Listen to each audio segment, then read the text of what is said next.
தேவன் அன்பாகவே இருக்கிறார். அவருடைய தழும்புகளால் குணமானீர்கள். தேவன் ஒளியாய் இருக்கிறார். அவரிடத்தில் எவ்வளவேனும் இருளில்லை என்று சத்தியவேதம் சொல்லுகிறது. சத்தியவேதம் சொல்லுகிறது, அவர் உங்கள் மித்தம் தரித்திரர் ஆனாரே. முதல் கிறிஸ்து இயேசுக்குள் நமக்கு கிருபை அளிக்கப்பட்டிருக்கிறது. அவர் எவ்வளவேனும் பொய்யுரையாத தேவன் என்று சத்தியவேதம் சொல்லுகிறது. சத்தியவேதம் என்ன சொல்லுகிறது? கிறிஸ்து நமக்காக சாபமானார் என்று சொல்லுகிறது. நன்மையான எந்த ஈவும் ஜோதிகளின் பிதாவிடத்திலிருந்து ஒவ்வொரு நாளும் இறங்கி வருகிறது என்று சத்திய வேதம் சொல்லுகிறது. நாம் கர்த்தருடைய வார்த்தைக்கு செல்லுவோம், திருப்பிக் கொள்வோம். யோவான் எழுதின சுவிசேஷம் 10ஆம் அதிகாரம் 10வது வசனம். திருடன் திருடவும் கொல்லவும் அழிக்கவும் வருகிறானே அன்றி வேறு ஒன்றுக்கு வரான். நானோ அவைகளுக்கு ஜீவன் உண்டாயிருக்கவும் அது பரிபூரணப்படவும் வந்தேன். ஆண்டவராய் இயேசு கிறிஸ்து இங்கே தன்னை குறித்து வெளிப்படையாய் சீஷர்களுக்கு ஜனங்களுக்கு சொல்லுகிறதை நாம் பார்க்கிறோம். தன்னை குறித்து என்ன வெளிப்படையாய் சொல்லுகிறார்? நான் எதுக்கு வந்தேன், ஏன் வந்தேன், நான் எதுக்காக இந்த பூமியிலே நான் அவதரித்தேன் என்பதை குறித்து அவர் வெளிப்படையாய் பேசுகிறார். என்ன சொல்லுகிறார்? நானோ அவைகளுக்கு ஜீவன் உண்டாயிருக்கவும் அந்த ஜீவன் பரிபூரணப்படவும் வந்தேன் என்று சொல்லுகிறார். ஜீவன் என்றால் என்ன? எல்லா நன்மைகளின் ஒட்டு மொத்தம் என்று அர்த்தம். அதிலே தீமை இல்லை என்று அர்த்தம். அதிலே மரணத்தின் வாசனை இல்லை என்று அர்த்தம். அப்ப அந்த ஜீவனை கொடுப்பதற்காக நான் வந்தேன் என்று ஆண்டவர் இங்கே சொல்லுகிறதை நாம் பார்க்கிறோம். இந்த ஜீவனை முதல் மனுஷனாய் ஆதாம் இழந்து போனான். கீழ்ப்படியாமின் நிமித்தமாக, பிசாசுக்கு செவி கொடுத்த நிமித்தமாக அந்த ஜீவனை அவன் இழந்தான். ஆகவே அவன் இழந்து போன அந்த ஜீவனை மறுபடியுமாய் கல்வாரி சிலுவையின் மூலமாக நான் ஜனங்களுக்கு கொடுப்பதற்காக நான் வந்திருக்கிறேன் என்று அவர் இங்கே வெளிப்படையாய் சொல்லுகிறதை நாம் பார்க்கிறோம். ஆகையால் ஒரு தனிப்பட்ட மனுஷன், அதாவது தாயின் வயிற்றிலே பிறந்த ஒவ்வொரு மனுஷனும் ஒவ்வொரு மனுஷியும் இயேசு கிறிஸ்துவை தனிப்பட்ட விதத்திலே பர்சனலாக ஆண்டவராக ஏற்றுக்கொள்வது என்பது அவ்வளவு அவசியமான ஒன்றாக இருக்கிறது, அவ்வளவு முக்கியமான ஒன்றாக இருக்கிறது. ஒரு மனுஷன் இயேசு கிறிஸ்துவை ஆண்டவராக ஏற்றுக்கொள்ளும் பொழுது, இயேசுவே எனக்காய் கல்வாரி சிலுவையிலே மரித்தீர், அடக்கம் பண்ணப்பட்டீர், 3ஆம் நாள் உயிர்த்தெழுந்தீர், இன்றைக்கும் ஜீவிக்கிறீர், என் உள்ளத்திலே வாரும், என்னுடைய பாவங்களை மன்னியும், என்னுடைய அக்கிரமங்களை மன்னியும், என்னுடைய மீறுதல்களை எனக்கு மன்னியும், உன்னுடைய பிள்ளையா என்னை ஏற்றுக்கொள்ளும் என்று சொல்லும் பொழுது அவனுடைய உள்ளத்துக்குள்ளே ஜீவன் வருகிறது. அந்த ஆதாம் இழந்தானே அந்த ஜீவன் மறுபடியும் என்ன செய்கிறது? அவனுக்குள்ளே வருகிறது. இயேசு கிறிஸ்துவின் மூலமாக இந்த ஜீவன் உண்டாயிருக்கிறது என்று பாருங்க, யோவான் சுவிசேஷம் 1ஆம் அதிகாரத்தில் நாம் பார்க்கிறோம்.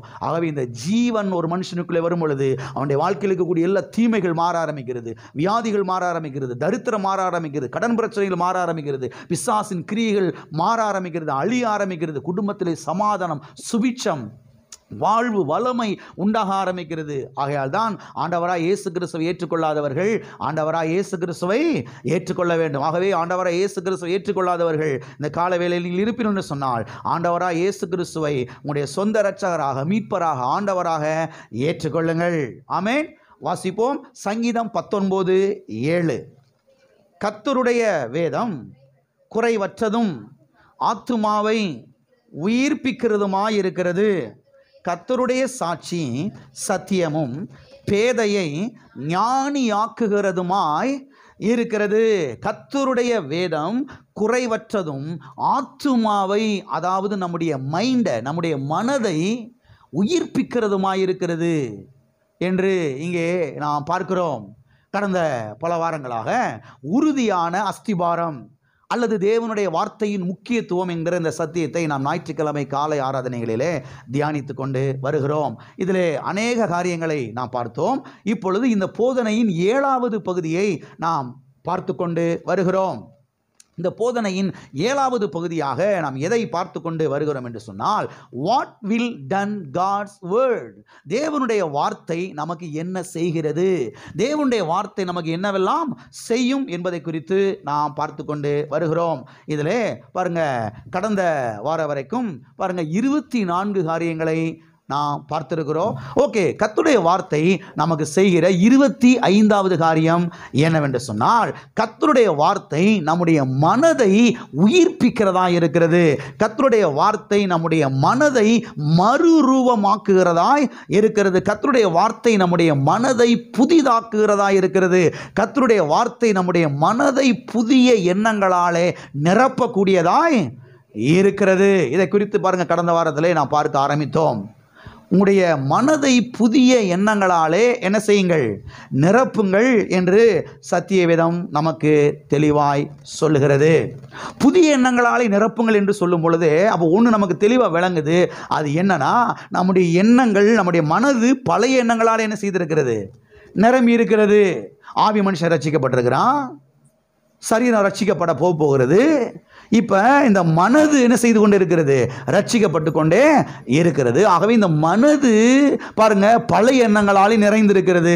ஆகவே இந்த பழைய எண்ணங்கள் நம்முடைய மனதை விட்டு என்ன செய்ய வேண்டும், வெளியேற வேண்டும். புதிய எண்ணங்கள் உள்ளே வர வேண்டும். புதிய எண்ணங்கள் வரும் பொழுதுதான் வாழ்க்கையில் புதிய காரியங்கள் நடக்க ஆரம்பிக்கும். அந்த பழைய எண்ணத்தை உள்ள வைத்துக்கொண்டே நாம் புதிய காரியத்துக்கான செய்ய முடியாது, ஒன்றும் செய்ய முடியவே முடியாது. புதிய காரியங்கள் நடக்கணும்னா புதிய எண்ணங்கள் மனதில் தோன்றணும். புதிய எண்ணங்கள் எது உண்டாக்குது, கர்த்தருடைய வார்த்தை. கர்த்தருடைய வார்த்தை தான் புதிய எண்ணங்களை உள்ள கொண்டு வருது. அதை குறித்து நாம் கடந்த வாரத்தில் தெளிவாக நாம் பார்த்தோம். அதன் பிறகு ஒரு முக்கியமான காரியத்தை நாம் பார்த்தோம். அது என்ன, நம்முடைய மனது எதினாலே கெட்டு போனது, நம்முடைய மனது யாராலே கெட்டு போனது என்பதை குறித்து நாம் பார்த்தோம். மனது எதினாலே கெட்டு போனது, தந்திரத்தினாலே, வஞ்சகத்தினாலே இந்த மனது கெட்டு போனது. யாருடைய தந்திரத்தினாலே, யாருடைய வஞ்சகத்தினாலே கெட்டு போனது, சாத்தானுடைய தந்திரத்தினாலே, சாத்தானுடைய வஞ்சகத்தினாலே. யாருடைய மனது, நம்முடைய பாட்டி ஏவாளுடைய மனது. நம்முடைய மனது இப்படி கெட்டு போனது. இப்படி கெட்டு போன மனதை பாருங்க, எது உயிர்ப்பிக்கிறது, எது புதிதாக்குகிறது, எது மறுரூபமாக்குகிறது என்பதை குறித்து தான் நாம் பார்த்தோம். அப்போ ஏவாளுடைய மனது கெட்டு போனதை போல உங்களுடைய மனதும் கெட்டு போகுமோ என்று பயந்திருக்கிறேன் என்று பாருங்க அப்போஸ்தலனாகிய பவுல் அங்கே சொல்லுகிறார். அப்போ மனதை கெடுத்தது சாத்தானுடைய தந்திரம்.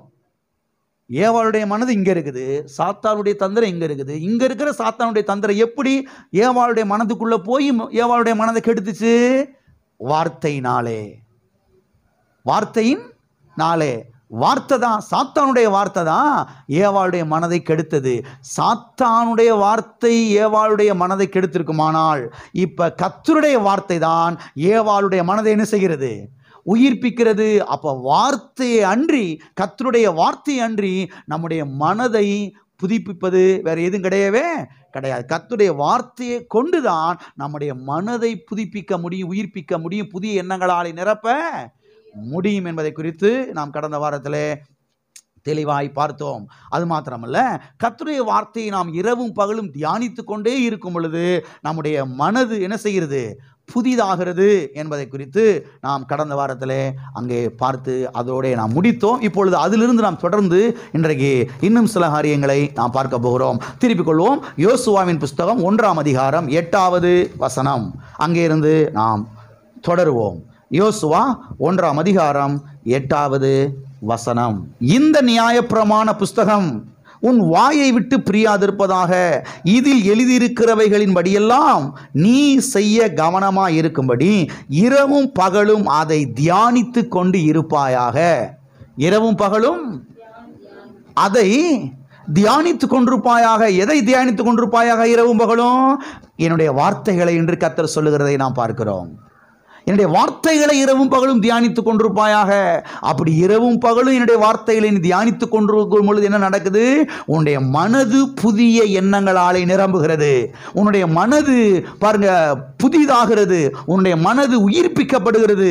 மண்ணோடு மண்ணாய் ஒட்டி கிடக்கிற இந்த மனது, புழுதியோடு புழுதியாய் ஒட்டி கிடக்கிற இந்த மனது கொஞ்சம் கொஞ்சமாய் அது எழும்ப ஆரம்பிக்கிறது. உயர்ந்த எண்ணங்கள், விசாலமான எண்ணங்கள், வெற்றியின் எண்ணங்கள், ஆசீர்வாதத்தின் எண்ணங்கள், நன்மையின் எண்ணங்கள், சுகத்தின் எண்ணங்கள், செழிப்பின் எண்ணங்கள் மனதில் வர ஆரம்பிக்கிறது. இந்த எண்ணங்கள் உள்ள வரும் பொழுது ஆட்டோமேட்டிக்காக வாழ்க்கையில் என்ன செய்ய ஆரம்பிக்கிறது, எல்லாமே மாற ஆரம்பிக்கிறது. ஆகையால் தான் கர்த்தர் பாருங்க இங்கே சொல்றாரு, இதை தியானித்து கொண்டிருப்பாயாக என்று. தொடர்ந்து வாசிக்கிறேன் நீங்கள். அங்கே அவர் சொல்லுகிறார், அப்பொழுது நீ உன் வழியை வாய்க்க பண்ணுவாய். எப்பொழுது நீ உன் வழியை வாய்க்க பண்ணுவாய்? எப்பொழுது நீ போற இடத்துலலாம் காரியங்கள் வாய்க்கும், எப்போ நீ போற இடத்துலலாம் வெற்றி உண்டாகும்? அப்பொழுது, எப்பொழுது என் வார்த்தைகளை உன் மனதில் வைத்து இரவும் பகலும் தியானித்து கொண்டிருக்கும் பொழுது நீ போகிற இடத்துலலாம் உனக்கு காரியம் வாய்க்க ஆரம்பிக்கும். அப்போ போகிற இடத்துலலாம் காரியம் ஏன் வாய்க்கலை? ஏன் வாய்க்கலை? இரவும் பகல் எதை தியானிக்கல? இரவும் பகல் எதை தியானிச்சுக்கிட்டு இருக்கிறோம்? எதையும் மனதில் வச்சு யோசிச்சுக்கிட்டு இருக்கிறோம், சிந்திச்சுக்கிட்டு இருக்கிறோம். வண்டியில் போகும்போது, வரும்போது, உட்காரும்போது, பஸ்ஸில் போகும்போது, வரும்போது என்னத்தையும் யோசிச்சுட்டு அப்படியே போய்கிட்டு இருக்கிறோம். கர்த்தருடைய வார்த்தையை யோசிக்கிறதே கிடையாது, கர்த்தருடைய வார்த்தையை சிந்திக்கிறதே கிடையாது, கர்த்தருடைய வார்த்தையை மனதில் வைக்கிறதே கிடையாது. அதனால தான் தோல்வி. கர்த்தர் சொல்றாரு, நீ போகும்போது வரும்போது என் வார்த்தையை மனதில் வச்சு என்ன செய்ய, அதை சிந்தி, அதை யோசி, அதை தியானி. நீ போகிற இடமெல்லாம் காரியங்கள் என்ன செய்யும், உனக்கு வாய்க்கும்.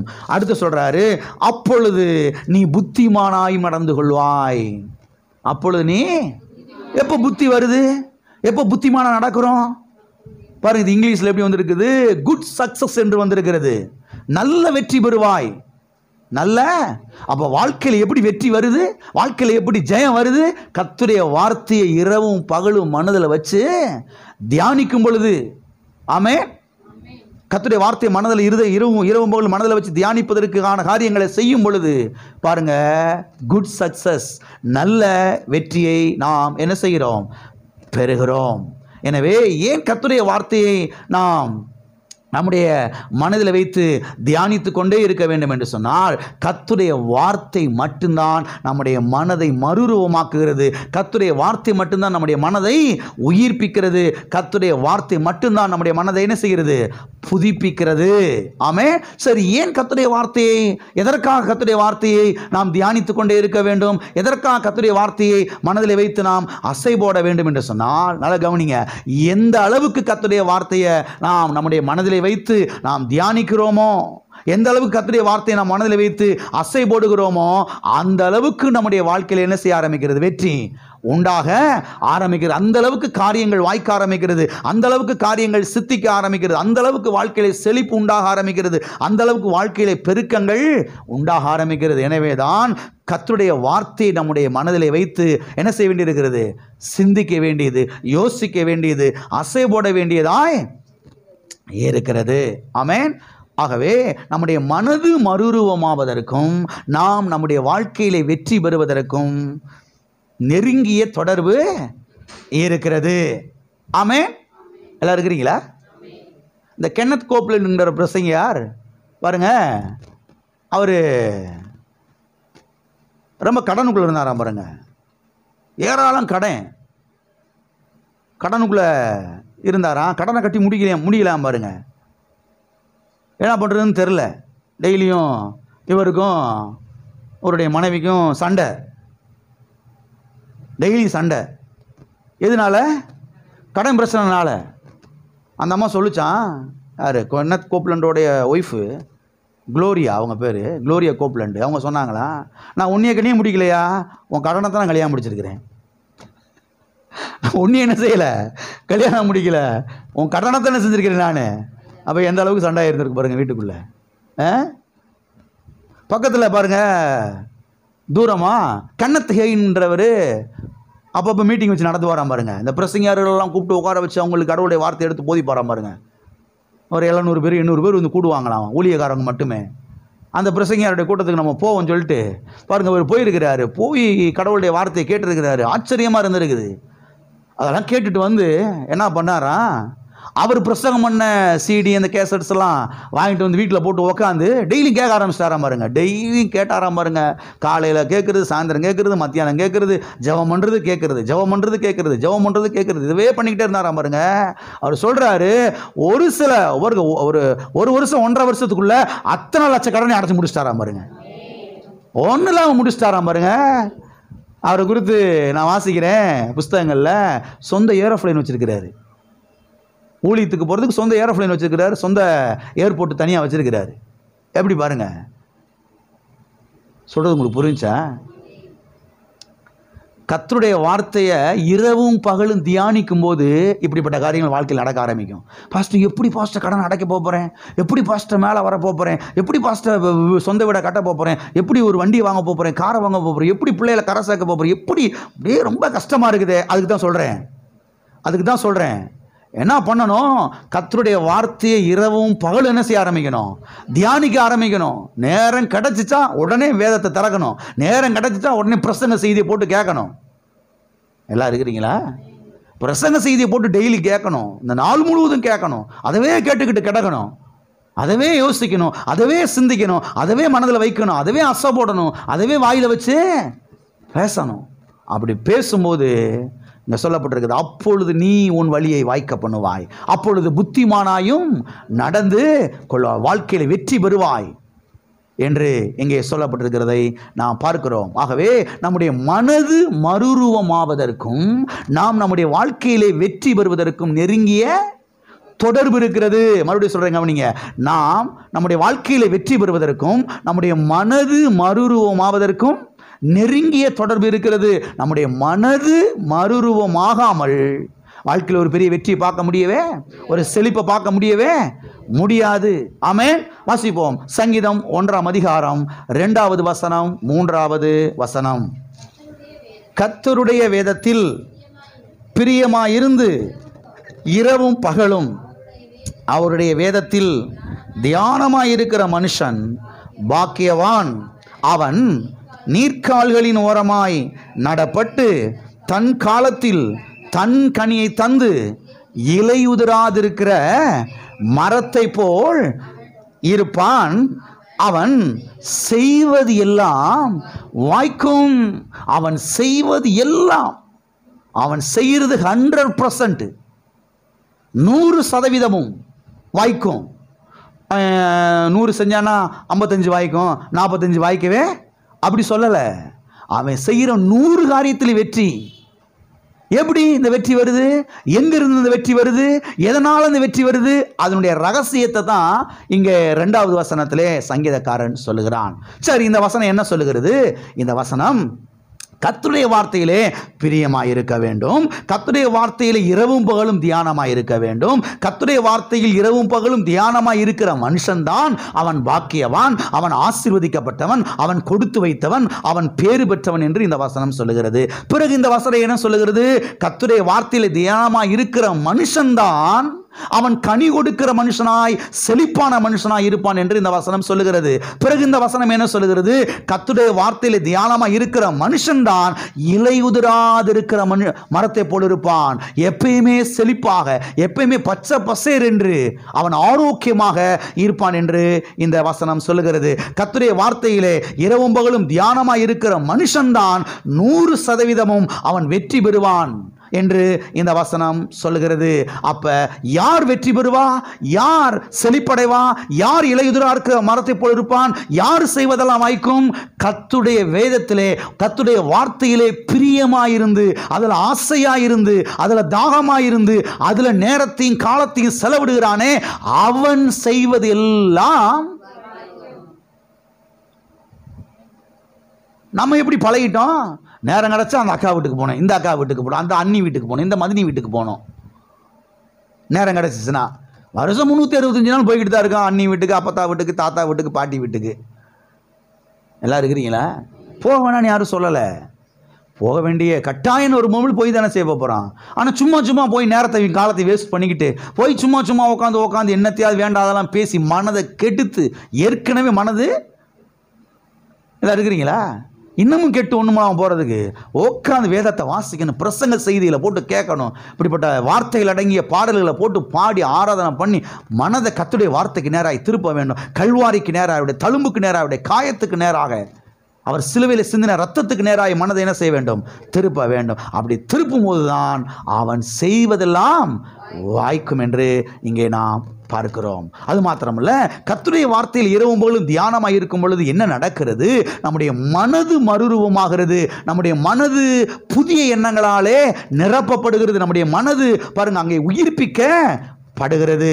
அப்போ நம்முடைய மனது மறுரூபம் அடைவதற்கும் நாம் நம்முடைய வாழ்க்கையிலே வெற்றி பெறுவதற்கும் நெருங்கிய தொடர்பு இருக்கிறது.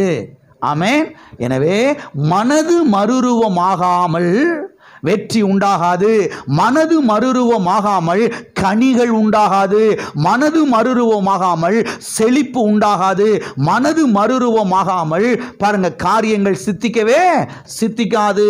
பாருங்க, மனது மறுரூபமாகாமல் சரீரத்திலே சுகம் உண்டாகாது. மனது மறுரூபமாகாமல் பாதுகாப்பு உண்டாகாது. எல்லாம் இருக்கிறீங்களா? ஆமே. மனது மறுரூபமாக வேண்டும். பக்கத்தில் கைப்பட சொல்லுங்க, உங்களுடைய மனதை மறுரூபமாக்குவதற்கான முயற்சிகளை எடுங்கள். ஆமே. அப்போ டெய்லியும் கர்த்தருடைய வார்த்தை என்ன செய்யணும்? தியானிக்கணும், அதை யோசிக்கணும், அதை சிந்திக்கணும். ஆமென். ஒரு காரியத்தை சொல்றேன், கவனிங்க. இந்த தியானம் என்பது மனது சம்பந்தப்பட்ட காரியம் மட்டும் கிடையாது. தியானம் சொன்ன உடனே மெடிடேஷன் சொன்ன உடனே எதை தான் நினைக்கிறோம்? மனதை தான் நினைக்கிறோம். அப்படி தானே? மெடிடேஷன் பண்ணணும் அப்படின்னே மனதில் அப்படியே வச்சு அப்படியே யோசிக்கணும். கரெக்டு தான், அது பாதி கரெக்டு, முழுசு இல்லை.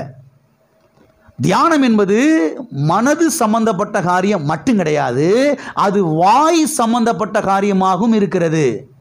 மனதில் கர்த்தருடைய வார்த்தையை வச்சு தியானிக்கணும், வாயில கர்த்தருடைய வார்த்தையை வச்சு, அதான் தியானம்.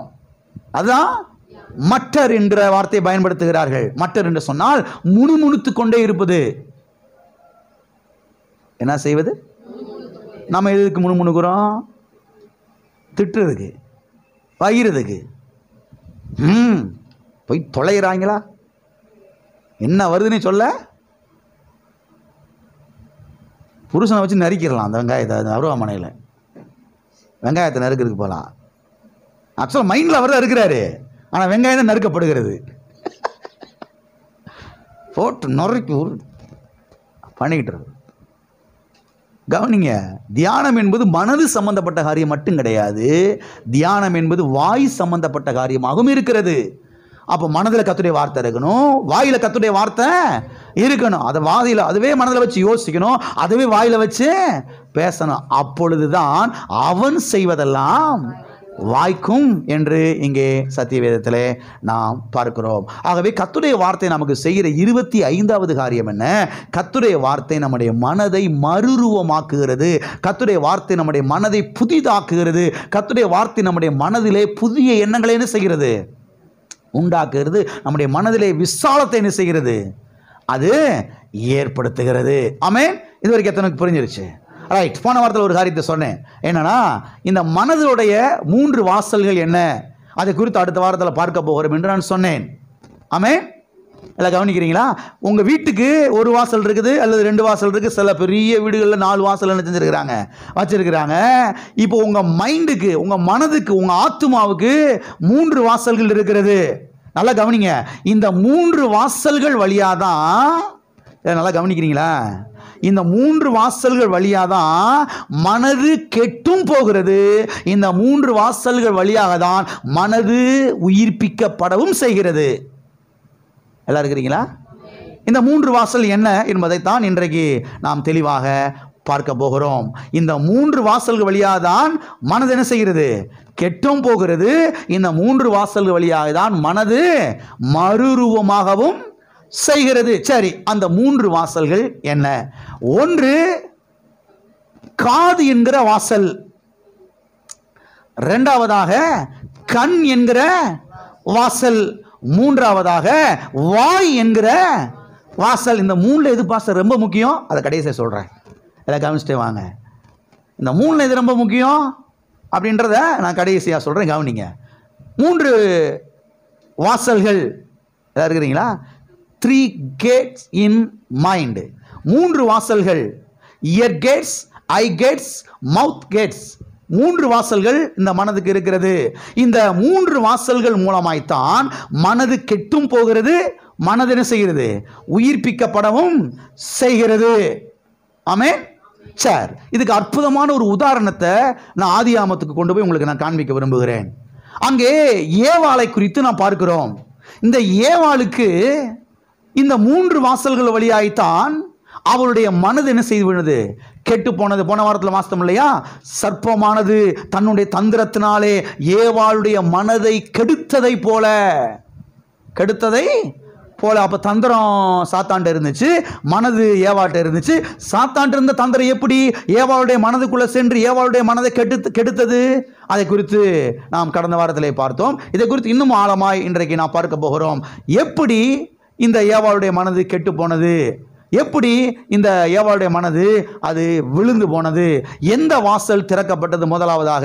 இரண்டாவது எந்த வாசல் திறக்கப்பட்டது? மூன்றாவதாக எந்த வாசல் திறக்கப்பட்டது என்பதை குறித்து நாம் தெளிவாய் பார்க்க போகிறோம். திருப்பிக் கொள்வோம். ஆதியாகமம் 3ஆம் அதிகாரம் 1வது வசனம்.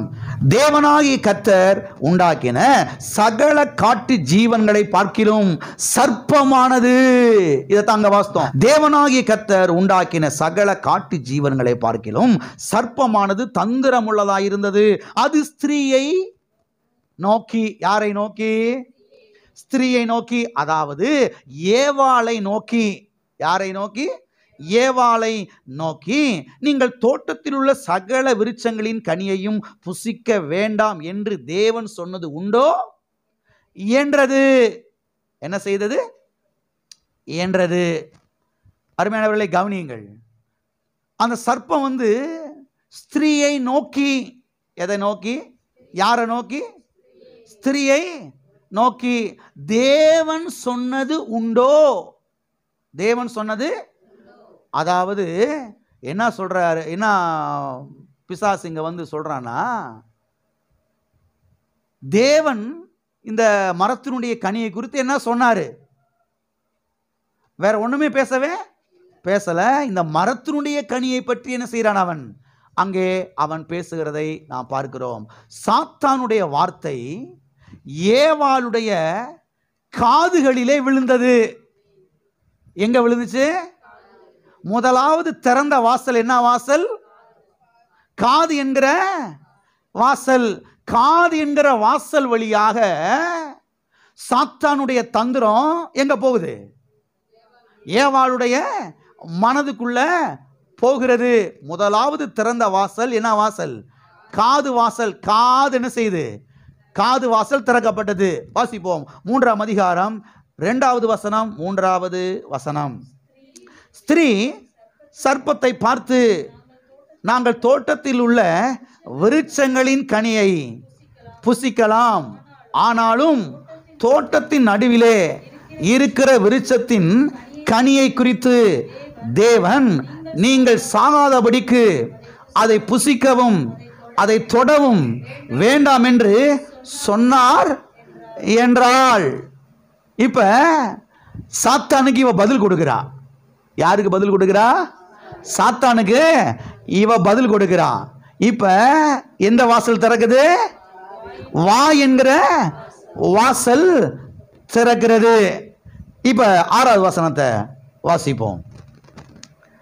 அப்பொழுது ஸ்திரீயானவள், அந்த விருட்சம் புசிப்புக்கு நல்லதும் பார்வைக்கு இன்பமும் புத்தியை தெளிவிக்கிறதற்கு இச்சிக்கப்படத்தக்க விருட்சமுமாய் இருக்கிறது என்று கண்டு, என்ன செஞ்சு? பார்த்து. கண் வாசல். என்னது? பார்த்து அதன் கனியை பறித்து புசித்து தன் புருஷனுக்கும் கொடுத்தாள், அவனும் என்ன செய்தான்? புசித்தான். இப்ப கண் என்கிற வாசல் என்ன செய்யப்படுகிறது? திறக்கப்படுகிறது. காது என்கிற வாசல் திறக்கப்பட்டது, வாய் என்கிற வாசல் திறக்கப்பட்டது, இப்ப கண் என்கிற வாசல் திறக்கப்படுகிறது. கவனிங்க, இந்த மூன்றையும் செய்த பிறகுதான் ஏவாளுடைய மனது என்ன செய்து விட்டது? கெட்டு போய்விட்டது. ஏவாளுடைய மனது என்ன செய்தது? விழுந்து போனது. ஏவாள் பழத்தை பறித்து சாப்பிட்டால் எது விழுந்தது? மனது விழுந்தது. ஆகவே இந்த 3 வாசல்கள் மூலமாய்த்தான் பிசாசின் வார்த்தைகள் ஏவாளுடைய மனதிலே சென்று ஏவாளுடைய மனதை என்ன செய்தது? அது கெடுத்தது. ஏவாளுடைய மனதை பாழாக்கினது. அது மாத்திரமல்ல, இந்த 3 வாசல்கள் மூலமாய்த்தான் கர்த்தருடைய வார்த்தையும் கூட நம்முடைய மனதிலே சென்று நம்முடைய மனதை என்ன செய்கிறது? புதிதாக்குகிறது, மறுரூபமாக்குகிறது. எந்த வாசல் வழியாக? காது என்கிற வாசல், வாய் என்கிற வாசல், கண் என்கிற. அதனால தான் கிறிஸ்தவ ஜீவியத்திலே இந்த கண்ணு, காது, வாய் ரொம்ப ரொம்ப முக்கியம். கிறிஸ்தவ வட்டாரத்தில் இதுக்கு முக்கியத்துவம் கொடுக்கவே மாட்டாங்க. அவங்க எதுக்கு? நெடுமுழங்கால நிற்கணும், ஓ ஓ ஓ ஓ ஓன்னு கத்தணும். வாயை பற்றி என்ன? அதை பற்றி எங்களுக்கு எதுவும். கண்ணை பற்றி என்ன? அது அவுத்து விட்டாச்சு. நாங்கள் என்னத்தையும் பார்ப்போம், என்னத்தையும் நாங்கள் பார்ப்போம். வாய் அது ஏற்கனவே அவுத்து விட்டு தான் இருக்குது. மாடை கைத்தை அவுத்து விட்டது மாதிரி ஏற்கனவே என்ன செஞ்சிருக்குது அது. நாங்கள் என்ன வேணாலும் பேசுவோம், என்ன வேணாலும் பண்ணுவோம், என்ன வேணாலும் பார்ப்போம், எதை வேணாலும் காது கொடுத்து என்ன செய்வோம், எல்லாம் உள்ள போய் எது கெட்டுருச்சு, எது கெட்டுக்கொண்டே வருகிறது. வாழ்க்கையில் வெற்றியை பார்க்க முடியாது, கடன் பிரச்சனையெல்லாம் சரி பண்ண முடியாது, செழிப்பு உண்டாகாது, சுகம் உண்டாகாது, வாழ்வு உண்டாகாது. ஆகவே கிறிஸ்தவ ஜீவியத்திலே காது, கண்ணு, வாய் மிக மிக மிக முக்கியம் என்பதை தேவனுடைய பிள்ளைகள் உள்ளத்திலே பதித்து கொண்டு செல்லுங்கள் வீட்டுக்கு. நான் என்ன வேணாலும் பேசுவேன், ஆனால் ஜெபம் வந்த உடனே அல்லேலூயா தோத்திரம் தோத்திரம் தோத்திரம். ஒரு மணி நேரம் அல்லேலூயா தோத்திரம் தோத்திரம் சொல்லிட்டு மிச்சம் 23 மணி நேரம் என்னது? ஒன்றும் தெரியாது உங்களுக்கு, ஒன்றுமே உங்களுக்கு தெரியாது. நீங்கள் ஒன்றும் தெரியாத மாதிரி உட்காருங்க, அதான் நல்லது. எங்கள் தெருவுக்குள்ள நான் தான் பஞ்சாயத்து தலைவர். என்ன நடந்தாலும் அடியே நாங்கள் நிற்பேன் வரிந்து கட்டி கொண்டு. ஒரு கையில் விளக்கமாக ஒரு கையில் செருப்பு எடுத்து நான் நிற்பேன். யார் இவங்க? வார வாரம் சர்ச்சுக்கு போகிறவங்க. வார வாரம் ஞாயிற்றுக்கிழமை ஆச்சுன்னா வெள்ளையும் சொல்லையுமா அல்லேலூயா தோத்திரம். அடுத்து வீட்டுக்கு வந்துட்டா வாயில் என்ன வருது, நாங்கள் என்னத்தை பார்ப்போம், என்னத்தை கேட்போம், என்னத்தை பேசுவோம், அளவே கிடையாது. ஸ்கேல் பண்ணவே முடியாது. கொச்சக்கரை கொண்டு வந்து வச்சு என்ன செய்ய முடியும், அளந்து கூட பார்க்க. வாழ்க்கையில் பார்த்தா அட்டை தரித்திரியம் ஒன்றும் இல்லை, எல்லாம் காஞ்சு போய் அங்கே ஒன்றுமே நமக்கு தொடச்சி கட்டிட்டு உட்காந்துருக்குறாங்க. ஜெபம் சொன்ன உடனே அப்படியே அல்லேலூயா அல்லேலூயா. இல்லை இருக்கிறீங்களா? கிறிஸ்தவ வாழ்க்கையிலே காது மிக மிக முக்கியம். கிறிஸ்தவ வாழ்க்கையிலே கண்ணு ரொம்ப ரொம்ப முக்கியம். கிறிஸ்தவ வாழ்க்கையில் வாய் ரொம்ப ரொம்ப முக்கியம். ஏன் தெரியுமா? இது மூணுமே வாசல். இதை வாசலாகவே யாரும் பார்க்கறது கிடையாது. இந்த 3 வாசல்கள் வழியாக தான் மனது என்ன செய்யப்படுகிறது, கெட்டும் போகிறது. இந்த 3 வாசல்கள் வழியாக தான் மனது புதிய மனதாகவும் என்ன செய்கிறது.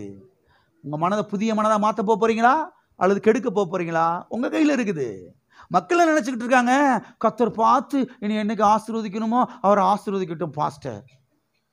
கர்த்தர் என்னைக்கு முகம் பார்ப்பாரோ அன்னைக்கு பார்க்கட்டும். அவரை பார்த்து ஒரு சவுண்ட் கொடுக்கறது, ஆண்டவரே என்னைக்கு முகம் பார்க்குறீங்களோ அன்னைக்கு பாரு, முக மனசாட்சின்னு ஒன்று இருக்குதா அப்படின்னு வீட்டுக்குள்ள கத்திக்கிட்டு இருக்கோம். அவரை பார்த்து கர்த்தர் சொல்றாரு, இந்த 3 வாசல் வழியா என்னென்ன உள்ள அனுப்பிக்கிட்டு இருக்க பாரு, அதை கொஞ்சம் கவனி. 3 வாசல் வழியா என்னென்ன உள்ள போய் உன் மனதை கெடுக்குது பாரு. அதை குறித்து உனக்கு அக்கறை இல்லையில, அதை குறித்து ஒரு அவேர்னஸ் உனக்கு இல்லையில, அப்புறம் எப்படி உன் மனது புதுப்பிக்கப்படும்? உன் மனது எப்படி மறுரூபமாகும்? எப்படி உன் மனது புதிய எண்ணங்களால் நிரம்பும்? எப்படி உன் வாழ்க்கையில் மாற்றம் வரும்? எல்லாம் இருக்கிறீங்களா? தேவனுடைய பிள்ளைகள் ஆழமாய் இதை கவனிக்க வேண்டும், ஆழமாய் கவனிக்க வேண்டும். ஆகவே நம்முடைய மனதிலே தேவனுடைய வார்த்தை சென்று கொண்டே என்ன செய்ய வேண்டும், இருக்க வேண்டும். தேவனுடைய வார்த்தையை நாம் காது வழியாக கேட்டுக்கொண்டே இருக்கும் பொழுது, தேவனுடைய வார்த்தையை நாம் கண்கள் வழியாய் பார்த்து கொண்டே இருக்கும் பொழுது, கர்த்தருடைய வார்த்தையை நம்முடைய வாயின் வழியாக இருதயத்துக்கு அனுப்பிக்கொண்டே இருக்கும் பொழுது, மனதுக்கு அனுப்பிக்கொண்டே இருக்கும் பொழுது, மனது கொஞ்சம் கொஞ்சமாக கொஞ்சம் கொஞ்சமாக கொஞ்சம் கொஞ்சமாக புதிதாய்க்கொண்டே வருகிறது, மறுரூபமாய்க்கொண்டே வருகிறது. கவனிங்க, இந்த முறைக்கு பேர் தான் மெடிடேஷன். உலகத்தில் வேற மாதிரி சொல்றாங்க மெடிடேஷன்னா, தியானம் சொல்லி வேற மாதிரி சொல்றாங்க. இது அது கிடையாது, இது வேற. எதையும் மைண்டில் வைக்காத, இது அது கிடையாது. மைண்டில் கர்த்தருடைய வார்த்தையை வைக்கணும், வாயில் கர்த்தருடைய வார்த்தையை வைக்கணும், காதில் கர்த்தருடைய வார்த்தையை கேட்டுக்கொண்டே இருக்கணும். அதுக்கு பிறகு என்னது, தியானம். இதன் மூலமாக தானே செய்யறது, வாழ்க்கையில் வெற்றி வருகிறது. ஆகவே நாம் அறிந்து கொள்ள வேண்டிய விஷயம் என்னவென்றால், நம்முடைய ஆவி மனுஷனை பாருங்க தேவன் புதிதாக்கி விட்டார், ரட்சித்து விட்டார். நாம் புது சிருஷ்டியாக இருக்கிறோம். நம்முடைய சரீரம் அது 2ஆம் வருகையிலே என்ன செய்யப்பட போகிறது, புதிதாக போகிறது. ஆனால் நம்முடைய மனது இப்பொழுது என்ன செய்து கொண்டே இருக்கிறது, புதிதாகிக் கொண்டே வருகிறது. நம்முடைய மனது புதிதாகிக் கொண்டே வருகிறது. பாருங்க, நம்முடைய மனது எதினாலே புதிதாகிக் கொண்டே வருகிறது, கர்த்தருடைய வார்த்தையினாலே. யாருடைய உதவினாலே இந்த மனது புதிதாய் கொண்டே வருகிறது? பரிசுத்த ஆவியானவருடைய உதவினாலே. ஆகையால் தான் பரிசுத்த ஆவியானவருடைய உதவியை அடிக்கடி நீங்கள் கேட்க வேண்டும். பரிசுத்த ஆவியானவரே எனக்கு உதவி செய்யும். எதுக்கு உதவி செய்யும்? இந்த வார்த்தை என் மனதில் வச்சு நான் இரவும் பகலும் தியானிக்க, அசைவோட, இந்த வார்த்தைகளை வாயில வச்சு தொடர்ந்து பேசிக்கொண்டே இருக்க, இந்த வார்த்தைகளை என் காதுனால நான் கேட்டுக்கொண்டே இருக்க, பரிசுத்த ஆவியானவரே எனக்கு உதவி செய்யும். என்னுடைய சரீர பலத்தினாலே சில காரியங்களை செய்ய முடியல, ஆவியானவருடைய உதவியை நான் தேடுகிறேன். என்னை அல்லாமல் உங்களால் ஒன்றும் செய்யக்கூடாது என்று சொன்னீரே கர்த்தாவே. தகப்பனே எனக்கு உதவி செய்யும். உடைய வார்த்தையை நான் காதுனாலே கேட்டுக்கொண்டே இருக்க, வாயினாலே பேசிக்கொண்டே இருக்க, உடைய வார்த்தையை என் கண்களினாலே நான் பார்த்து கொண்டே இருக்க எனக்கு உதவி செய்யும். என்னுடைய மனதை நான் புதிதாக்க வேண்டிய ஒரு பொறுப்பு எனக்கு என்ன செய்யப்பட்டிருக்கிறது? அது கொடுக்கப்பட்டு இருக்கிறது. ஆமென். எனவே நம்முடைய மனது எப்படி அது புதிதாக போகிறது என்று சொன்னால், தேவனுடைய வார்த்தையை நாம் தியானிப்பதன் மூலமாக என்ன செய்கிறது? அது புதிதாகிக்கொண்டே வருகிறது. அப்ப நம்முடைய மனது புதிதானால்தான் நாம் இந்த பூமியில் என்ன செய்ய முடியும்? வெற்றியாய் வாழ முடியும். இல்லை என்றால் வெற்றியாய் வாழ முடியவே முடியாது. அது மாத்திரமல்ல, இந்த 3 வாசல்கள் மூலமாய்த்தான் பிசாசு வஞ்சகத்தை அவன் பாருங்க அனுப்பி நம்மை கெடுக்க பார்க்கிறான். நம்ம என்ன செய்யறான்? கெடுக்க பார்க்கிறான். பாருங்க, முதல் மனுஷியாகிய அந்த ஏவாள் பாட்டி இடம் கொடுத்தா மனது கெட்டு போச்சு. யார் இடம் கொடுத்தா? நம்ம பாட்டி ஏவாள் இருக்கா பாருங்க. இடம் கொடுத்தா மனது என்ன செஞ்சு போச்சு? சத்தியவேதம் சொல்லுகிறது, பிசாசுக்கு இடம் கொடாது இருங்கள். பிசாசுக்கு இடம் கொடாதிருங்கள். அப்ப அவனுக்கு இடம் கொடாம இருக்கணும் என்ன செய்யணும்? கர்த்தருடைய வார்த்தையை மனதில் வச்சு என்ன செய்ய ஆரம்பிக்கணும்? அசைவோட ஆரம்பிக்க வேண்டும். அருமையானவர்களை கவனியுங்கள். இந்த 3 வாசலை குறித்து நீதிமொழிகள் புஸ்தகத்திலே நாம் வாசிக்கிறோம். திருப்பிக் கொள்வோம். நீதிமொழிகள் 4ஆம் அதிகாரம் 20வது வசனம். என் மகனே, என் வார்த்தைகளை கவனி, என் வசனங்களுக்கு உன் செவியை சாய். எதை சாய்?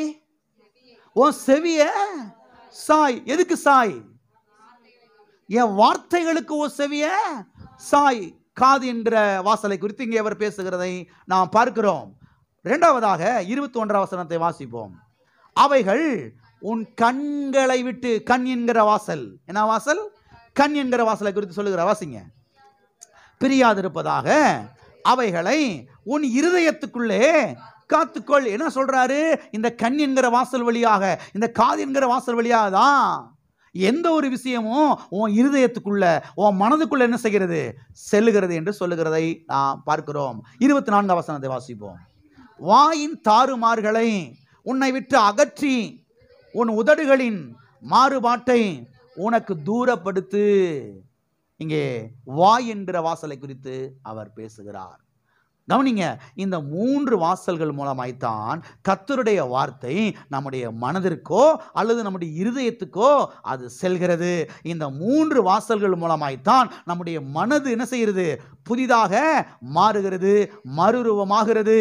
எனவேதான் கர்த்தருடைய வார்த்தையை கவனித்து கொண்டே இருக்க வேண்டும். கர்த்தருடைய வார்த்தை நம்முடைய கண்களுக்கு முன்பாக வைக்கப்பட்டு கொண்டே இருக்க வேண்டும். கர்த்தருடைய வார்த்தை நம்முடைய வாயிலை வைத்து பேசிக்கொண்டே இருக்க வேண்டும். இப்படி செய்து கொண்டே இருக்கும் பொழுதுதான் நம்முடைய மனது மறுரூபமாய்க்கொண்டே வருகிறது. நம்முடைய மனது புதிதாகிக்கொண்டே வருகிறது. நம்முடைய மனது புதிய எண்ணங்களால் என்ன செய்கிறது? நிரம்பிக்கொண்டே வருகிறது. இந்த 3ஐ கரெக்ட் பண்ணும் பொழுது வாழ்க்கையில வெற்றி எளிமையாய் ஆகிறது. ஆமே. வாழ்க்கையில வெற்றி எளிமையாய் ஆகிறது. ஆமே. சரி, இன்னொரு காரியத்தை சொல்றேன், கவனிங்க.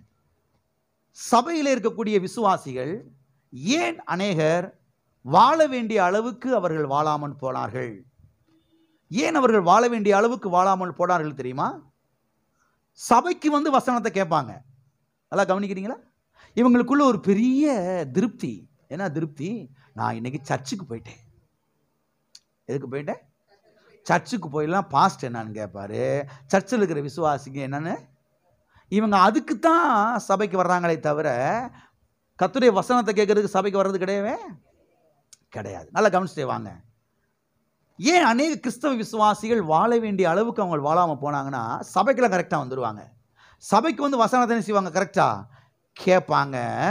ஆனால் வீட்டுக்கு போய் அந்த வசனத்தை தியானிக்கிறதே கிடையாது, அதை அசை போடுறதே கிடையாது, அதை அறிக்கை செய்கிறது கிடையவே கிடையாது. எனவே தான் சபைக்கு வந்தும் அநேக கிறிஸ்தவ விசுவாசிகள் செய்கிறார்கள், வாழாமல் போய் விடுகிறார்கள். அது மாத்திரமல்ல, இப்படிப்பட்ட ஆட்கள் தான் என்ன பண்ணுவாங்க தெரியுமா? எப்படிப்பட்ட ஆட்கள்?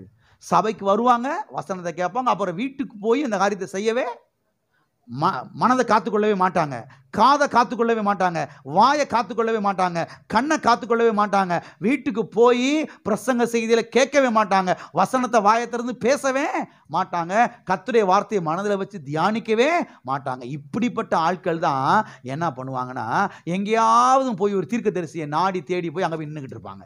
ஐயா நீங்கள் ஜெபம் பண்ணுங்கய்யா, ஐயா நீங்கள் ஜெபம் பண்ணுங்கய்யா, நீங்கள் ஜெபம் பண்ண என்ன செஞ்சிடும்? நடந்துருங்கய்யா அப்படின்னு சொல்லிக்கிட்டு இருப்பாங்க. வாட்ஸ்அப்பில் அனுப்பிச்சு விடுறது, நீங்கள் ஜெபம் பண்ணிக்கங்க, நீங்கள் ஜெபம் பண்ணிக்கங்க, நீங்கள் ஜெபம் பண்ணிக்கங்க, நீங்கள் ஜெபம் பண்ணிக்கங்க. ஊரே ஜெபம் பண்ணியாச்சு, ஒன்றும் என்ன செய்யலை. ஏன்? இவங்களுடைய வாயை காத்துக்கொள்ளலை, இவங்களுடைய காதை காத்துக்கொள்ளலை, இவங்களுடைய கண்ணை என்ன செய்யலை? காத்துக்கொள்ளலை. இந்த 3 வாசல்கள் வழியாக கர்த்தருடைய வார்த்தையை உள்ள என்ன செய்யலை? இவங்க அனுப்பலை. இவங்களுக்குள்ள ஒரு பெரிய எண்ணம் என்னன்னா, எல்லாரும் ஜெபம் பண்ணிட்டாங்கன்னா நடந்துரும். நடக்கலையில அப்பயாவது உட்காந்து யோசிக்க வேணாம், இவ்வளவு பேர் ஜெபம் பண்ணி ஒன்றும் நடக்கலையே, இவ்வளவு பேர் ஜெபம் பண்ணி சுகம் ஆகலையே, இவ்வளவு பேர் ஜெபம் பண்ணியும் கடன் பிரச்சனை மாறலையே, அப்பயாவது உட்காந்து யோசிக்க வேணாம். ஏன்? என்ன காரணம்னு மறுபடியும் ஓடுறது, எங்கேயாவது வரம்பற்ற அக்காட்ட, வரம்பற்ற தீர்க்கதரிசி தேடி தேடி ஓடுறது, கெட்டிச்சோரை கட்டிக்கிட்டு ஓடுறது. அங்கே ஒரு விசேஷ கூட்டமா, இங்கே விசேஷ கூட்டமா, அப்படியே டான் டான் டான் சொல்கிறார். அவர் பார்த்த உடனே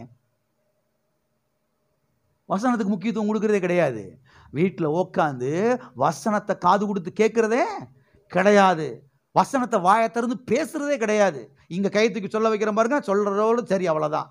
வீட்டில் போய் அதை சொல்கிறதே கிடையாது, அந்த வசனங்களை போய் திரும்ப திரும்ப அப்படி யோசிக்கிறதே கிடையாது, அது சிந்திக்கிறதே கிடையாது. எல்லாம் இருக்கிறீங்களா? இதெல்லாம் செய்ய தவறுனால தான் வாழ்க்கையில் ஜெயம் இல்லை, வெற்றி இல்லை. சரி, இது வரைக்கும் எத்தனை புரிஞ்சிருச்சு? இந்த 3 வாசல்ல எது முக்கியமான வாசல்? 3மே முக்கியம் தான் பாஸ்டர், நான் ஒத்துக்கிறேன், 3மே முக்கியம்தான். இருந்தாலும் 3ல் ஏதோ ஒன்று முக்கியம் இருக்கணும்ல. இந்த 3ல் எது முக்கியம் தெரியுமா? இந்த 3ல் ரொம்ப ரொம்ப ரொம்ப ரொம்ப முக்கியம் உங்கள் காது. உங்கள் காது தான் ரொம்ப முக்கியம். இப்போ நான் எடுத்து காமிக்கிறேன் 10 நிமிஷத்தில். உங்கள் காது தான் ரொம்ப ரொம்ப முக்கியம். எல்லாம் இருக்கிறீங்களா? ஒரு சில வசனங்களை வாசிப்போம், அப்புறம் உங்களுக்கு நான் விலைக்கு சொல்கிறேன். வாசிப்போம். ஏசாயா 1ஆம் அதிகாரம் 19வது வசனம். நீங்கள் மனம் பொருந்தி செவி கொடுத்தால் தேசத்தின் நன்மையை புசிப்பீர்கள். நீங்கள் மனம் பொருந்தி செவி கொடுத்தால் தேசத்தின் கொழுமையானவைகளை புசிப்பீர்கள் என்று இன்னொரு மொழிபெயர்ப்பிலே வருகிறது. நீங்கள் மனம் பொருந்தி செவி கொடுத்தால், என்ன கொடுத்தால்? செவி கொடுக்காத குற்றம் தான். இன்னைக்கு செவி சாய்க்கிறதே கிடையாது கர்த்தருக்கு. கர்த்தர் அவர் பாட்டுக்கு சொல்லிக்கிட்டே இருக்கிறாரு, நம்ம கேட்கறதே கிடையாது, நம்ம பாட்டுக்கு போறது, மனசுல தோன்றதெல்லாம் செய்யறது. என் இருதயத்தில் எது படுதோ பட்டுன்னு செஞ்சிருவேன் பாஸ்டர், பொட்டுன்னு போயிட்டேன் பாஸ்டர். இருதயத்தில் என்ன படுதோ பட்டுன்னு செஞ்சிருவாங்களாம். கர்த்தர்லாம் கேட்க மாட்டாங்களாம், கர்த்தருடைய சத்தத்தில் கேட்க மாட்டாங்களாம், கர்த்தர் என்ன சொல்றாங்களா கவனிக்கிறலாம் கிடையாதான். எல்லாம் இருக்கிறீங்களா? கர்த்தர் சொல்றாரு மனம் பொருந்தி செவி கொடுக்கணும். செவி கொடுக்கிறது வேற, மனம் பொருந்தி செவி கொடுக்கிறது வேற. மனம் பொருந்தி செவி கொடுத்தாதான் இந்த தேசத்தின் நன்மைகளை, தேசத்தின் கொழுமையானவைகளை நாம் என்ன செய்ய முடியும்? புசிக்க முடியும். வாசிப்போம். 1 சாமுவேல் 15ஆம் அதிகாரம் 22வது வசனம். அதற்கு சாமுவேல், கர்த்தருடைய சத்தத்திற்கு கீழ்ப்படுகிறதை பார்க்கிலும் சர்வாங்க தகன பலிகளும் கர்த்தருக்கு பிரியமாயிருக்குமோ? பலியை பார்க்கிலும் கீழ்ப்படிதலும் ஆட்டுக்கடாக்களின் நினத்தை பார்க்கிலும் செவி கொடுத்தலே உத்தமம். செவி கொடுக்கிறது தான் உத்தமம். உன் பலி, உன் ஜெபம், உன் காணிக்க, உன் தசம்பாத்த எல்லாத்தையும் முதல்ல கீழே வை. முதல்ல நான் என்ன சொல்றேன்றதை கவனி. மக்கள் நினைக்கிறாங்க நம்ம காணிக்க கொண்டு கொடுத்துட்டா எல்லாம் சரியாகி போயிடும். கர்த்தர் சொல்றாரு, முதல்ல நான் என்ன சொல்றேன்றதை கவனி. செவி கொடுக்கிறதா முக்கியம். கொழுப்பை கொண்டு வந்து ஆண்டவர் கொடுத்துட்டா ஆண்டவர் கொழுப்பு மேல பிரியமா இருப்பாரு. கர்த்தர் சொல்றாரு, நீ செவி கொடுக்கிறதெல்லாம் பிரியமா இருக்கிறேன், நீ செவி கொடுக்கிறதெல்லாம் நான் பிரியமா இருக்கிறேன் என்று கர்த்தர் சொல்லுகிறதை நான் பார்க்கிறோம். வாசிப்போம் ரோமர் 10ஆம் அதிகாரம் 17வது வசனம். ஆதலால் விசுவாசம் கேள்வியினாலே வரும், கேள்வி தேவனுடைய வசனத்தினாலே வரும். விசுவாசம் எப்படி வருது? கர்த்தருடைய வசனத்தை காதுனால கேட்டுக்கொண்டே இருப்பதினாலே என்ன செய்கிறது? விசுவாசம் வருகிறது என்று அவர் இங்கே சொல்லுகிறதை பார்க்கிறோம். இப்போ வாசித்தோம், நீதிமொழிகள் 4:20 வாசித்தோம். உன் செவியை சாய். எதை சாய்? உன் செவியை சாய். வாசிப்போம் யாக்கோபு எழுதின நிருபம் 1ஆம் அதிகாரம் 19வது வசனம். ஆகையால் என் பிரியமான சகோதரரே, யாவரும் கேட்கிறதற்கு தீவிரமாயும், பேசுகிறதற்கு பொறுமையாயும், கோபிக்கிறதற்கு தாமதமாயும் இருக்க கடவர்கள். என்ன சொல்றாருங்க? கேட்கிறதுக்கு தீவிரமாயிருங்க, பேசுறதுக்கு என்ன செய்யுங்க? அப்ப எது முக்கியம்? பேசுறது முக்கியமா, கேட்கறது முக்கியமா? கேட்கறதா முக்கியம். எது முக்கியமான வாசல்? காதுதான் முக்கியமான வாசல். சரி, இப்போ நான் இப்படி கேட்குறேன், இப்போ உங்களுக்கு ஈஸியாக புரிஞ்சிடும். எது முக்கியமான வாசல்? சிலர் சொன்னீங்க வாய், சிலர் கண்ணு சொன்னீங்க, சிலர் காது சொன்னீங்க. ஆனால் அதில் எதுதான் முக்கியம்? காது தான் முக்கியம். இப்படி கேட்குறேன், ஏவாளுக்கு திறந்த வாசல் எது? அப்போ எதுதான் முக்கியம்? பிசாசு வந்த உடனே சொல்றான், தேவன் சொன்னது உண்டோ? எது கேட்குது? காது வழியா உள்ள என்ன செய்யுது? வார்த்தை போகுது, பிசாசுடைய வார்த்தை போகுது. தந்திரத்தை பிசாசுடைய வார்த்தை அப்படியே சுமந்துட்டு போய் எங்க வைக்குது? ஏவாளுடைய மனதுக்குள்ள வைக்குது. மனது என்ன செஞ்சிருச்சு? கேட்டுருச்சு. காது வாசல் திறந்த உடனேயே ஆட்டோமேட்டிக்கா எந்த வாசல் திறக்குது? இப்ப நம்ம தான் காதில் கேட்டோம்னா ஊர் வெட்டு 10 வெட்டு சொல்லிட்டு வந்துடுவோமே. எத்தனைக்கு விளங்குது? நம்மகிட்ட ஒரு விஷயம் வந்துருச்சுனாவே எது ஸ்பீடா போகுது? அப்படி யார்ட்டா போய் ஒப்பிப்போம், யார்ட்ட போய் கொட்டுவோம். எல்லாம் இருக்கிறீங்களா? காதில் கேட்ட உடனே அடுத்த செகண்ட்ல எங்க போகுது? அப்படியே கால் இழுக்குது. அண்ணி வீட்டுக்கு, மதினி வீட்டுக்கு போய் சொல்லிட்டு வருவோம். என்ன செய்வோம்? சொல்லிட்டு வருவோம். எல்லாம் இருக்கிறீங்களா? அப்ப எது முக்கியமான வாசல்? காது தான் முக்கியமான வாசல். ஆகவே காதின் மூலமாக கர்த்தருடைய வார்த்தையை நாம் கேட்டுக்கொண்டே என்ன செய்ய வேண்டும்? இருக்க வேண்டும். ஜீவ காலமெல்லாம் நம்முடைய காதின் மூலமாக கர்த்தருடைய வார்த்தை என்ன செய்யணும்? கேட்டுக்கொண்டே இருக்க வேண்டும். கேட்க கேட்க கேட்க நம்முடைய மனது ஆட்டோமேட்டிக் என்ன செய்ய ஆரம்பிக்கிறது? மறுரூபமாக ஆரம்பிக்கிறது. கேட்க கேட்க கர்த்தருடைய வார்த்தையை நம்முடைய மனது ஆட்டோமேட்டிக் என்ன செய்ய ஆரம்பிக்கிறது? மறுரூபமாக ஆரம்பிக்கிறது, புதிதாக ஆரம்பிக்கிறது. அதனால தான் நான் திருப்பி திருப்பி சொல்றேன், இங்க ஞாயிற்றுக்கிழமை வந்து நீங்க பிரசங்கத்தை கேட்கறதுனால மட்டும் ஒரு பெரிய வெற்றியை பார்த்துட முடியாது.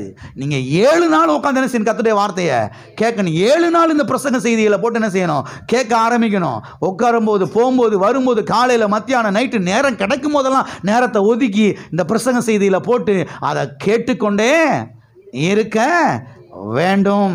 எல்லாம் இருக்கிறீங்களா? கேட்க கேட்க மனது என்ன செய்ய ஆரம்பிக்கிறது? மறுரூபம் ஆரம்பிக்கிறது.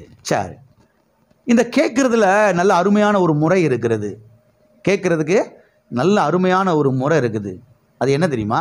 நீங்கள் சத்திய வேதத்தை வாசிக்கும் போது சத்தமாக வாசிங்க. எப்படி வாசிங்க? சத்தமாக வாசித்தீங்கன்னா எது கேட்குது? யாரு காது? உங்கள் காது. உங்கள் காது தான் ஃபஸ்ட்டு கேட்குது. உங்கள் வாய் பேசும்போது உங்கள் காது என்ன செய்யுது? ஃபஸ்ட்டு கேட்குது. நீங்க பேசுறத முதலாவது கேட்கறது யாரு?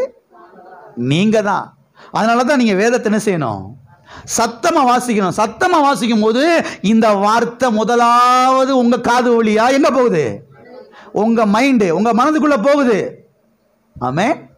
அங்க போய் ஏதோ ஒன்று செய்யுது, ஒரு வேலை நடப்பிக்குது, வேலையை ஆரம்பிக்குது, பல எண்ணங்களை வெளியேற்றுது, புதிய எண்ணங்களை கொண்டு வருது. எல்லாம் இருக்கிறீங்களா? கெட்ட எண்ணங்களை வெளியேற்றி பரிசுத்தமான எண்ணங்களை உள்ள கொண்டு வருது. அந்த தரித்திர எண்ணங்களை வெளியேற்றி அந்த ஐஸ்வர்யத்தின் எண்ணங்களை உள்ள கொண்டு வருது. அந்த வறட்சியின் எண்ணங்களை வெளியேற்றி அந்த செழிப்பின் எண்ணங்களை உள்ள கொண்டு வருகிறது. அந்த நோயின் எண்ணங்களை வெளியேற்றி ஆரோக்கியத்தின் எண்ணங்களை என்ன செய்து உள்ள கொண்டு வருகிறது. அப்போ வாயும் மனதும் மிக மிக முக்கியம். எல்லா கரங்களுக்கு சொல்லுவோமா? என்னுடைய வாயும் என்னுடைய மனதும் மிக மிக முக்கியம். ஆமென். உங்க மனதும் உங்க வாய் ரொம்ப ரொம்ப முக்கியம். உங்க வாய் உங்க காது ரொம்ப ரொம்ப, உங்க வாய் உங்க கண்ணு ரொம்ப ரொம்ப. இதை காத்துக்கொள்ளுங்க. பரிசுத்தமான வாழ்க்கை வாழ்றது ரொம்ப ஈஸி. மக்கள் என்ன சொல்றாங்க? பரிசுத்தமான வாழ்க்கை தாறுமாண்டவரே, பரிசுத்தமான வாழ்க்கை தாறுமாண்டவர் சொல்லி நெடுமுழங்கால் நின்று கத்துன்னு கத்துனாப்புல எது வந்துடும்? பரிசுத்தமான வாழ்க்கை வந்துடும் சொல்லி கிறிஸ்தவ மக்கள் நினைச்சுக்கிட்டு இருக்கிறாங்க. ஜெபிக்கிறது தப்பு இல்லை. பரிசுத்தமான வாழ்க்கை தாறுமாண்டவரே, பரிசுத்தமான வாழ்க்கை தாறுமாண்டவன் சொல்லி கத்துறனால மாத்திரம் வந்துடாது. வாயை காத்துக்கொள்ளணும், கண்ணை காத்துக்கொள்ளணும், காதை காத்துக்கொள்ளணும். இந்த 3 வாசல் வழியா கர்த்தருடைய வார்த்தையை மனதுக்கு இருதயத்துக்கு அனுப்பிக்கொண்டே இருக்கணும். அப்படி அனுப்பிக்கொண்டே இருந்தீங்கன்னா நீங்க பரிசுத்தமான வாழ்க்கை தாறுமாண்டவரே அப்படின்னு அழுதுலாம் ஜெபம் பண்ண வேண்டிய அவசியம். ஆட்டோமேட்டிக்காக பரிசுத்தம் வந்துருச்சு. இப்போ பரிசுத்தமாக வாழ்ந்துக்கிட்டு இருக்கிறோம். இப்போ ஆமே. எல்லாம் இருக்கிறீங்களா? அது மாத்திரமல்ல, ஒரு காரியத்தை சொல்லி முடிப்போம். நம்முடைய மனது மறுரூபம் ஆவதற்கும் நம்முடைய சரீரத்திலே ஆரோக்கியமாய் நாம் வாழ்வதற்கும் நெருங்கிய தொடர்பு இருக்கிறது. இதனால் கவனிங்க. இதை யாரும் கவனிக்காமல் போயிடாதீங்க. பாஸ்டர், என்ன சாப்பிட்டாலும் ஆரோக்கியமாக வாழ முடியல பாஸ்டர். நான் இன்னும் ஹார்லிக்ஸ் சாப்பிட்றேன், போன்விட்டா சாப்பிட்றேன், அது சாப்பிட்றேன், இது சாப்பிட்றேன், இந்த பழம் சாப்பிட்றேன், அந்த பழம் சாப்பிட்றேன், என்னென்ன சாப்பிட்றேன், எல்லாம் சாப்பிட்றேன், ஆனாலும் ஆரோக்கியமாக வாழ முடியலை. மருத்துவர்கள் சொல்லுகிறார்கள், மெஜாரிட்டியான வியாதி இந்த மனது சம்பந்தப்பட்ட வியாதியாம். மனதில் வியாதி இருக்கிறனால தான் சரீரத்திலையும் வியாதி இருக்குதான். மனது பாதிக்கப்பட்டதுனால தான் எது பாதிக்கப்படுது? சரீரமும் பாதிக்கப்படுகிறது. நேற்று ஒரு செய்தி கேட்டுக்கிட்டு இருந்தேன். நம்முடைய வாழ்க்கையின் பல பகுதிக்கு, நம்முடைய சரீரத்தினுடைய பல பகுதிகளுக்கும் நம்முடைய மனதுக்கும் நேரடியாக கனெக்ஷன் இருக்குதான், நேரடியாக தொடர்பு இருக்குதான். நம்முடைய மனதுக்கும் இருதயத்துக்கும், நம்முடைய மனதுக்கும் நம்முடைய கிட்னிக்கும், நம்முடைய மனதுக்கும் நம்முடைய பாருங்க நரம்புகளுக்கும், நம்முடைய மனதுக்கும் நம்முடைய எலும்புகளுக்கும், நம்முடைய மனதுக்கும் நம்முடைய சரீரத்துக்கும் நேரடியாக தொடர்பு இருக்குதான். அதனால் அதை சரி பண்ணாவே முக்கால்வாசியான வியாதி என்ன செஞ்சிடலாம்? சுகமாக்கிடலாம். முக்கால்வாசி வியாதியை சுகமாக்கிடலாம் என்று மருத்துவர்கள் சொல்லுகிறார்கள். வாசிப்போம் அந்த வசனத்தை. நீதிமொழிகள் 14:30. சொஸ்த மனம் உடலுக்கு ஜீவன், பொறாமையோ எலும்பு ஒருக்கி. விளக்கம் தேவையா? சொஸ்த மனம் உடலுக்கு, சொஸ்த மனம் ஆரோக்கியமான மனது சரீரத்துக்கு ஜீவன். அப்ப மனது ஆரோக்கியமாக இருக்கும் பொழுது, மனது பாருங்க அது சுகமாக இருக்கும் பொழுது சரீரத்திலையும் என்ன செய்யறது? சுகம். அநேகருக்கு ஏன் சரீரத்தில் சுகம் இல்லை? மனதில் வியாதி இருக்குது. மனதில் சொல்றாங்களே இது வந்து மனநோய், இது வந்து மனவியாதி, இது அவராத்தான் சரிப்படுத்தணும், அவராத்தான் எண்ணங்களை மாற்றணும் சொல்றாங்களா சொல்லலையா? ஏப்பா என்ன கொடுத்தாலும், என்ன ட்ரீட்மெண்ட் எடுத்தாலும், என்ன இன்ஜெக்ஷன் போட்டாலும், என்ன குளுக்கோஸ் ஏற்றினாலும் ஒன்றும் ஆக மாட்டேங்குதுப்பா. அப்போ என்ன வியாதி? கர்த்தர் என்னைக்கு சொல்லி வச்சிருக்கிறாரு பாருங்க. சொஸ்த மனம், ஆரோக்கியமான மனது, அது சரீரத்துக்கு ஜீவன், சரீரத்துக்கு சுகம். அப்போ மனது ஆரோக்கியமாக இருக்கும் பொழுது சரீரம் என்ன செய்யுது? ஆரோக்கியமாக இருக்கிறது. இப்போ மனது எப்போ ஆரோக்கியமாக, எப்படி ஆரோக்கியமாக இருக்கும்? இந்த 3 வாசல்கள் வழியாக காது என்கிற வாசல், கண் என்கிற வாசல், வாய் என்கிற வாசல் வழியாக கர்த்தருடைய வார்த்தையை மனதுக்குள்ள அனுப்பிக்கொண்டே இருக்கும் பொழுது மனது ஆரோக்கியமா இருக்குது. மனது ஆரோக்கியமா இருக்கும் பொழுது சரீரம் ஆரோக்கியமா இருக்கும். ரொம்ப வருஷத்துக்கு உயிரோட இருக்கலாம். ரொம்ப வருஷத்துக்கு உயிரோட இருக்கலாம். எத்தனை பேர் ரொம்ப வருஷம் உயிரோட இருக்குன்னு இருக்கிறீங்க நினைக்கிறீங்க? எதுக்கு பாஸ் இருந்துக்கிட்டு? தொல்லை பிடிச்ச உலகம், களவாணிப்பை ஊரா இருக்குது. வேணாம் பாஸ்டர், பெசால போயிடுவோம் பாஸ்டர். இல்லை வேணாம், இங்கே இருங்க. நீங்கள் இருந்து கர்த்தருக்காக வாழுங்கள். ஆமென். அநேகருக்கு சுவிசேஷத்தை அறிவியுங்கள். அனைவருக்கு ஆண்டவருடைய அன்பை எடுத்து சொல்லுங்கள். அநேக ஆத்துமாக்களை ஆதாயப்படுத்துங்கள். அநேக குடும்பங்களை வாழ வையுங்கள். ஆமென். அவர்களுக்காக ஜெபியுங்கள். ஆமென். ஆகவே நீங்கள் தீர்க்க ஆயுசாய் வாழ்கிறதுக்கும் மனது ஆரோக்கியமாக இருக்கிறதுக்கு ரொம்ப தொடர்பு இருக்கிறது. ஆகவே பாருங்க, உங்க மனதை நீங்கள் ஆரோக்கியமாக என்ன செய்ய வேண்டும்? வைத்துக்கொள்ள வேண்டும். அப்ப கர்த்தருடைய வார்த்தை நமக்கு செய்கிற 25வது காரியம் என்ன? கர்த்தருடைய வார்த்தை நம்முடைய மனதை என்ன செய்கிறது? புதுப்பிக்கிறது, உயிர்ப்பிக்கிறது. ஆமென். எல்லா கண்களை மூடி நாம் ஜெபிப்போம். எல்லார் கண்களை மூடி நாம் ஜெபிப்போம். கர்த்தரை நாம் ஸ்தோத்தரிப்போம். எல்லாரும் ஆண்டவரே, என் மனதை அர்ப்பணிக்கிறேன். உடைய வார்த்தைக்கு என் மனதை அர்ப்பணிக்கிறேன். என் மனதை உடைய வார்த்தைக்கு ஒப்பு கொடுக்குறேன்பா. தகப்பனே, என் மனது ஆரோக்கியமாக இருக்கும் பொழுது என் சரீரம் ஆரோக்கியமாக இருக்கும். என் மனது ஆரோக்கியமாக இருக்கும் பொழுது என் குடும்பம் ஆரோக்கியமாக இருக்கும். என் மனது செழிப்பாக இருக்கும் பொழுது என் குடும்பம் செழிப்பாக இருக்கும். என் மனது வெற்றியின் மனதாக இருக்கும் பொழுது என் குடும்பத்தில், வியாபாரத்தில் வெற்றி இருக்கும். ஆண்டவரே, இந்த 3 வாசல்கள் வழியாக உம்முடைய வார்த்தையை மனதுக்கு அனுப்பிக்கொண்டே இருக்க எனக்கு உதவி செய்யும். குறிப்பாய் உம்முடைய வசனத்தை, உம்முடைய வார்த்தையை என் காதுனால நான் கேட்டுக்கொண்டே இருக்க எனக்கு உதவி செய்யும். கேட்கறதெல்லாம் தீவிரமாக இருக்கணுமே. மனமுருகி செவி கொடுத்தால் தேசத்தின் கொழுமை புசிப்பில் என்று சொன்னீங்களா ஆண்டவரை? செவி சாய்த்தல், என் ஆடுகள் என் சத்தத்துக்கு செவி கொடுக்கிறது. ஆண்டவர் சொன்னார் பாருங்க, கேட்கிறதை குறித்து எச்சரிக்கையாயிருங்கள். எதை குறித்து எச்சரிக்கையாயிருங்கள்? கேட்கிறதை குறித்து. பேசுகிறதை குறித்து தான் ரெண்டாவது. முதலாவது கேட்கிறதை குறித்து. ஏன் கேட்கிறதை குறித்து எச்சரிக்கையா இருக்கணும்? கேட்கறது தான் முதலாவது மனதவே கெடுக்குது. எதை கேட்குறீங்களோ அதுதான் மனதுக்குள்ள போய் கெடுக்குது. ஆனால் கர்த்தர் சொன்னாரு, ஆண்டவர் சொன்னாரு, கேட்கிறதை குறித்து எச்சரிக்கையாயிருங்கள். எதை கேட்குறீங்க ரொம்ப ரொம்ப முக்கியம். ஏன்னா எதை கேட்குறீங்களோ அதுதான் மனதுக்குள்ள போயுது, அங்கே காரியத்தை நடப்பிக்குது. நல்ல காரியத்தை கேட்குறீங்களா, கெட்ட காரியத்தை கேட்குறீங்களா? மிக முக்கியம். தொடர்ந்து கர்த்தருடைய வார்த்தை கேட்டுக்கொண்டே இருங்கள். உங்களுடைய மனது மறுரூபமாகும், விசாலம் அடையும், உயர்ந்த எண்ணங்கள் உண்டாகும், வாழ்க்கை உயர்ந்த வாழ்க்கையாய் மாறும். ஹல்லேலூயா, ஹல்லேலூயா. தகப்பனே, இயேசு நாமத்தில் உம்முடைய சமூகத்தில் வருகிறோம். ஆசீர்வதிக்கப்பட்ட அந்த வேலைக்காக நன்றி.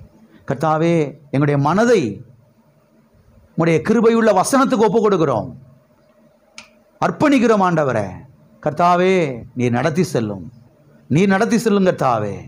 ஓ தேவனே, ஸ்தோத்திர ஆண்டவரே. செவி கொடுத்தலே உத்தமம் என்று எழுதப்பட்டிருக்கிறதே. என் மகனே, என் வார்த்தைகளுக்கு செவி சாய் என்று எழுதப்பட்டிருக்கிறதே. என் ஆடுகள் என் சத்தத்துக்கு செவி கொடுக்கிறது எழுதப்பட்டிருக்கிறதே. மனம் பொருந்தி செவி கொடுத்தால் தேசத்தின் கொழுமை புசிப்பில் என்று சொன்னீங்களா ஆண்டவரே.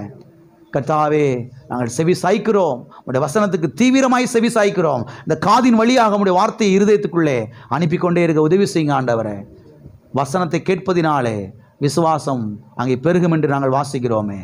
கர்த்தாவே, பிள்ளைகள் ஒவ்வொருவரும் காதை, கண்ணை ஆண்டவரே ஸ்தோத்திரம்பா, வாயை உமக்கு அர்ப்பணிக்கிறவர்களாய் மாறட்டும். அர்ப்பணித்து, வார்த்தைக்கு அர்ப்பணித்து வாழ்க்கையில் வெற்றி பெறட்டும். அவ்விதமாய் செய்கிறீர். அருக்கா ஸ்தோத்திரம். இயேசு நாமத்தில் பிதாவே.